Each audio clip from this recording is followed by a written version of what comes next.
লোক আছে নামাজ পড়ে, মসজিদে যায়, দিনদারিতার অন্যান্য দিক তার মধ্যে আছে মাশাআল্লাহ, মাগার তারা কোনো অবস্থাতেই আল্লাহর কাছে ক্ষমা পাবে না কিয়ামতে।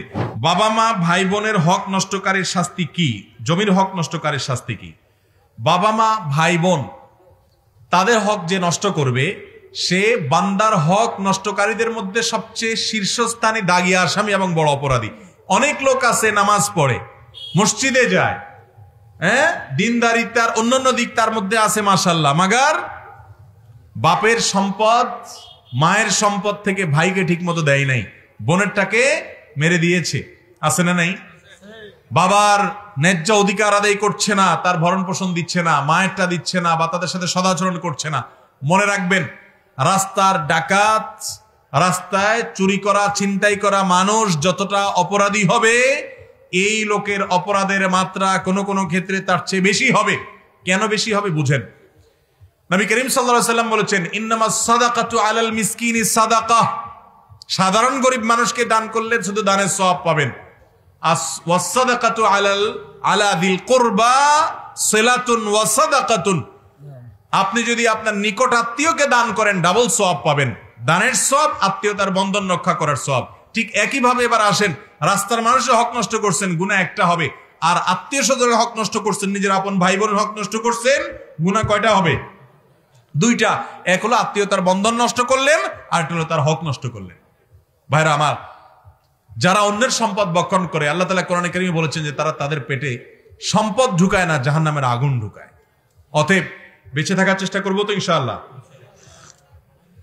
ভাই বোনের হক দিতে একটু কলিজা লাগে, কলিজা।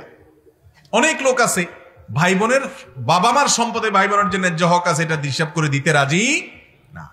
তবে যিনি ঠকে গেছেন, মনে রাখবেন আপনার খুব বেশি ক্ষতি হয় নাই, কারণ কেউ কারোর সম্পদ মেরে তার কপাল শেষ করে দিতে পারে না।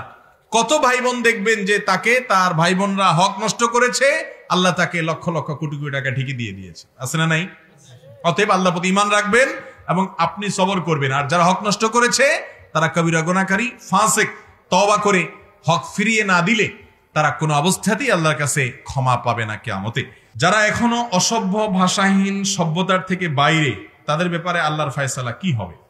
এই বেচারা বোধহয় কারোর উপরে খেপা আছে, অস্পষ্ট।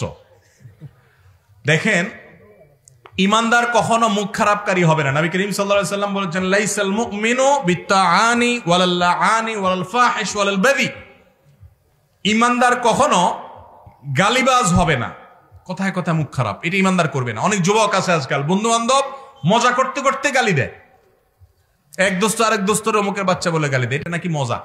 যুবকরা নষ্ট হতে হতে কোথায় চলে যাচ্ছে, নিজের বিবেককে একটা বার প্রশ্ন করছে না যে এটাও কি বিনোদন হতে পারে, এটাও কোনো রুচিশীল মানুষের কাজ হতে পারে, যেটা গালি দিচ্ছেন, মুখ খারাপ করছেন, নিকৃষ্ট কথা বলছেন।